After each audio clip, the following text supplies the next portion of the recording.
Pour les banques, le coup de semonce est rude. 11 d'entre elles sont condamnées à verser une lourde amende, près de 385 millions d'euros.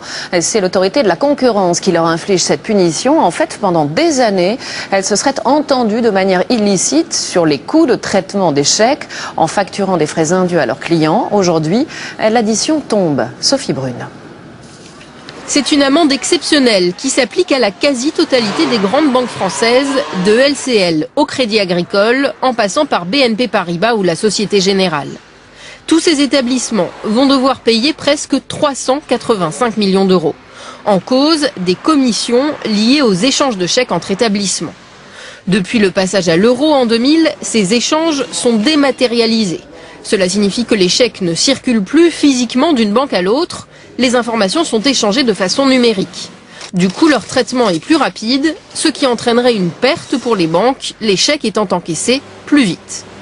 Les banques se sont alors mises d'accord pour créer un système de commission. Pour chaque chèque échangé, la banque qui l'encaisse règle 4,3 centimes d'euros à la banque émettrice. Une commission ensuite répercutée auprès des clients. Les banques ont augmenté leurs tarifs en conséquence. Avec ce nouveau système, les banques pourtant ont pu faire des économies. Mais les consommateurs, eux, sont perdants. Cette pratique est aujourd'hui sanctionnée. Une autre enquête est en cours sur les pratiques liées cette fois aux cartes bancaires. Elle devrait aboutir dès l'an prochain.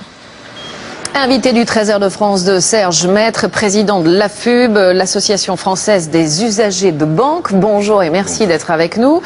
Vous représentez les clients des banques, c'est-à-dire nous. Alors, est-ce que d'après vous, cette amende était méritée et est-ce qu'elle est suffisante ? Méritée, c'est l'autorité de contrôle c'est-à-dire l'autorité de la concurrence qui est intervenue. On va imaginer qu'elle est méritée. Mais est-elle suffisante ? Là, pourquoi ? Pour dissuader les banques de continuer. Et là, on dira, c'est pas du tout évident. Pourquoi ? Premièrement, 385 millions, ça fait quelle grosse somme. Mais attention, pour la même période, les banquiers ont facturé 700 millions, plus de 700 millions de commissions. Donc le double. Correspondant. Le double. En d'autres termes, on les tacle, on les censure pour la moitié, en fait, liée à la surfacturation consécutive à leur entente et à leur collusion tarifaire. Donc c'est pas vraiment dissuasif. Et puis, regardez, c'est des faits qui datent de 2002 à 2007. Mais c'est ancien. Quand la sanction intervient si tardivement, les banquiers sont les premiers, la main sur le cœur, à nous dire « mais on a cessé, mais on est probe, on est innocent ».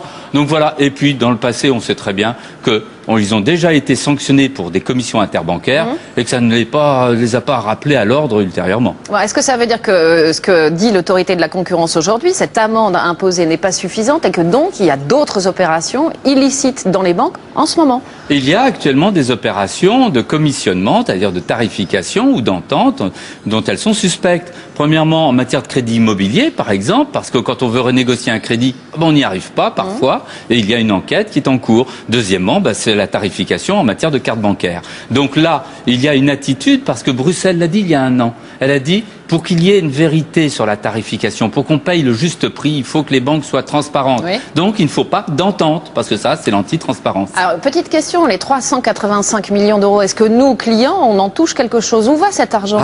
C'est la grosse limite de la réaction, là. Parce que d'abord, c'est ancien, mais surtout que la dimension consommateur-usager que je représente, eh bien, elle n'est pas là.